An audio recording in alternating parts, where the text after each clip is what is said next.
to the drags down at Ravenswood Raceway with my dad when I was probably 15, and I loved it.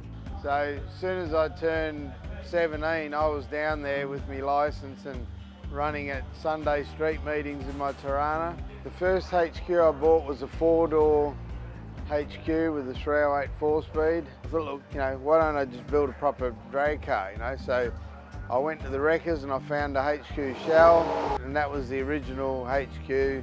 Pretty much went 948, 148 first pass. We pulled the 454 crank out, put a 427 crank in, made it like 431 cubes, and then put 871 on it.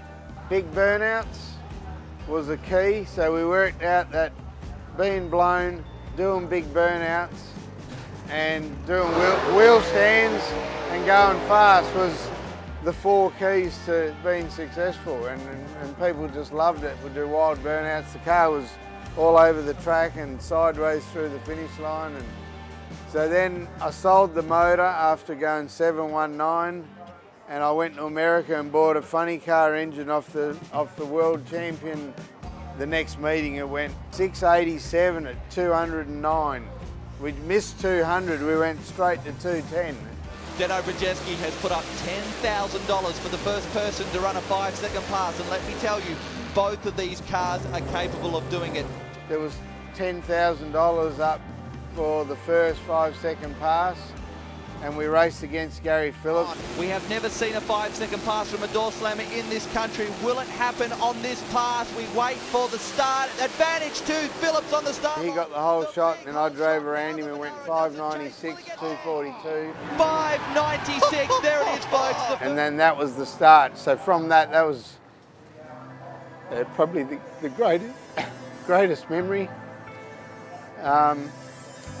An emotional time, because it was the same weekend one of my friends lost his son in a motorbike accident, Peter Tom. And from there we regrouped and we got more sponsorship, and then we started to travel and do all the rounds, and then we went runner-up for the first 2 championships, and then we won the first one. So it was like 3 years after that, so I'd say about 08 that we started we won, and then we won a couple of championships in the Zappia door slammer. And then we brought this car out, the Crusher, and then we did another 8 championships with that. So we won 10 championships consecutively and 1 IHRA championships, which made 11.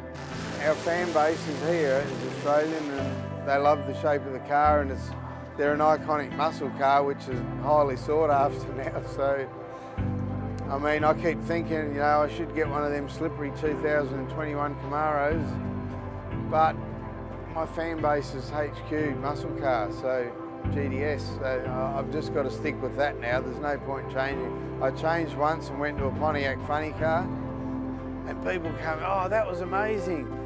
Oh, but the HQ was awesome, you know, and they talked about this car. They didn't even talk about the car that I just got out of, you know what I mean? Like, they just didn't care. So at the end of the day, what's a Pontiac funny car? It doesn't look like anything we drive on our roads.